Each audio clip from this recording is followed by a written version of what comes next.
Good morning. Today is the 26th of November, although it will probably be the 35th of November when you see this. And I'm on my way to Stockbridge, or near Stockbridge, to do some filming for sensible second-hand reviews. It's probably going to be the last of the very vague vlog series for this run of them anyway, because of course next week this country comes out of the lockdown it's been in since early November, and we return to the tier-based system that we had before. Also, I've noticed the numbers for this series of very vague vlogs have been not very good. A lot of you don't particularly seem to like these, so you know, they were just something to try to fill in the time and to give me something to put on the channel, you know, during the lockdown period. So, you know, I'm not that bothered about them, but I think we will discontinue them as soon as possible. The topic for today is going to be something of a follow-up video to what occurred back in July, when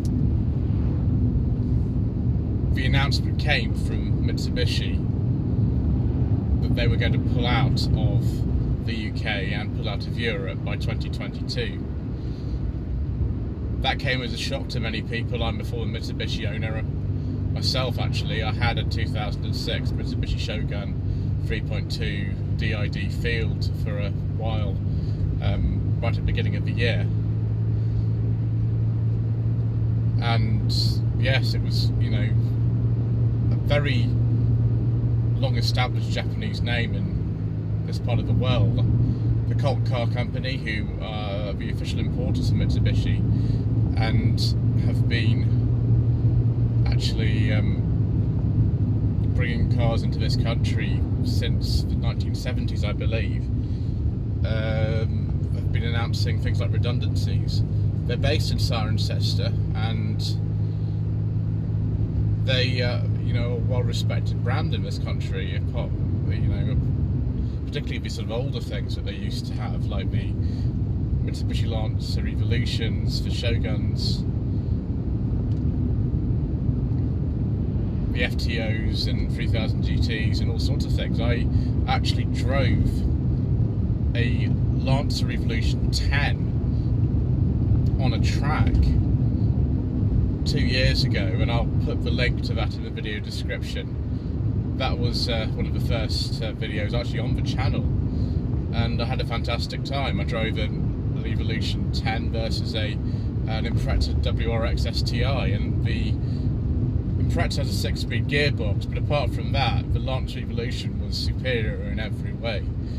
Fantastic cars. Shogun was a fantastic car. Unfortunately, Mitsubishi's lineup as of late has not been the best, really. It's not been brilliant. Just like the focus on my camera today doesn't seem to be brilliant, and you know, I'm sorry for that. It might just go in and out. There we go. So yeah, their sales have been decreasing quite a while. I've been covering that on the channel, I think, a fair bit.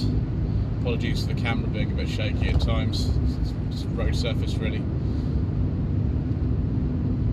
So yeah, it was very sad news, and you know, their lineup hasn't been as strong as it would have been. They have been innovators in things like the Mitsubishi iMEV, the Mitsubishi Outlander PHEV, both you know, were pioneering cars for their time in the field of things like plug-in hybrids, or you know, fully electric cars. But you know, the market's really moved on, and Mitsubishi didn't seem to have done so much. News though has come that SsangYong, who are a maker I'm very familiar with, because of course I have a 2019 SsangYong Tivoli, which you would have seen on my channel. Their UK arm, which is known as Basildone Automotive, they're based in Gibraltar but they operate in this country, have been in talks with the Colt Car Company to what one dealer referred to as a reverse takeover. Now, I don't know if this is going to go ahead. The latest information I have about this is from the 6th of November, so I'm not sure if this is actually going to go ahead or not. I don't know whether it is, you know, actually a reverse takeover or it's a bit more of a complicated arrangement, but that's what one dealer anyway reported in an interview with Car Dealer magazine that I read online. I just double checked my facts this morning. But that would be, you know, a very good thing. A lot of dealers actually I've seen which have had a Mitsubishi franchise for quite a while. Obviously, you know, Mitsubishi and SsangYong themselves don't own the dealer networks, they are on a franchise model. They have actually started taking on the SsangYong franchise already. They've preempted what was going on. And it's funny that I actually mentioned that in my video, that the SsangYong portfolio of models is very similar actually to the Mitsubishi one. They have the ASX alternative, which is for Tivoli. They have the Eclipse Cross alternative, which is the Corando, and the Corando's got a much wider model range than the Eclipse Cross has.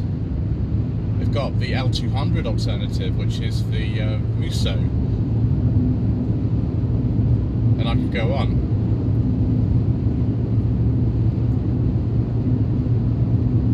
What is interesting about what the article was saying is actually that they're not just saying that, you know, once somebody has a Mitsubishi, and you know, that there are still stocks of them out there. You can still go into a Mitsubishi dealership and order a new Mitsubishi, but it's probably going to be a car from stock, and you won't be able necessarily to order any optional extras or anything on it. It's not just the fact that, you know, you order your new Mitsubishi now, and you know the after sales is taken care of by now a SsangYong dealer who have the service franchise for Mitsubishi. It's actually that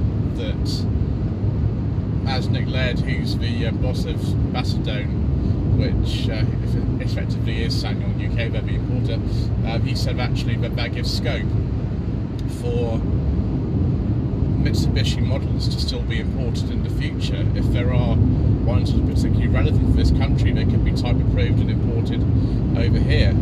And that would be very good news for, I think, a lot of current Mitsubishi owners, but also some who maybe really think that something good could come over here and still be relevant to the market. That's very good, as opposed to a total stop of all the imports.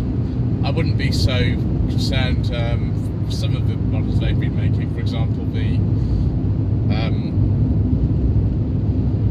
Mitsubishi Mirage isn't a great car. That's not brilliant. Yeah, that wouldn't be too much of a loss to too many people if they'd stopped importing that, but some of the others I think would be. So yes, it's potentially good news for the car company if this inverted commas reverse takeover does take place. Maybe they will have to lay off all their staff. Maybe some of the staff could be integrated into Basildone, and you know they can find jobs at the head office of SsangYong, which I think is in Luton these days. So yeah, perhaps it's a much better situation than it would be if it goes ahead. It's not confirmed or anything at the moment. This is still very much in process, and I think it would be good if it does. But yes, I'll keep you informed if I do hear any further developments. I think that's it for this number 14 in the very Vague Vlog series. I do hope you found it to be at least mildly stimulating. Please don't forget to subscribe to the channel for more content. Don't forget to like this video, leave a comment below. Especially if you are a current SsangYong or Mitsubishi owner yourself, I'd be very interested to hear what you think about this. We've got a Facebook account, facebook.com/Lloyd Vehicle Consulting. Also Instagram, instagram.com/Lloyd_Vehicle_Consulting. I bid you farewell from the beautiful outskirts of Stockbridge.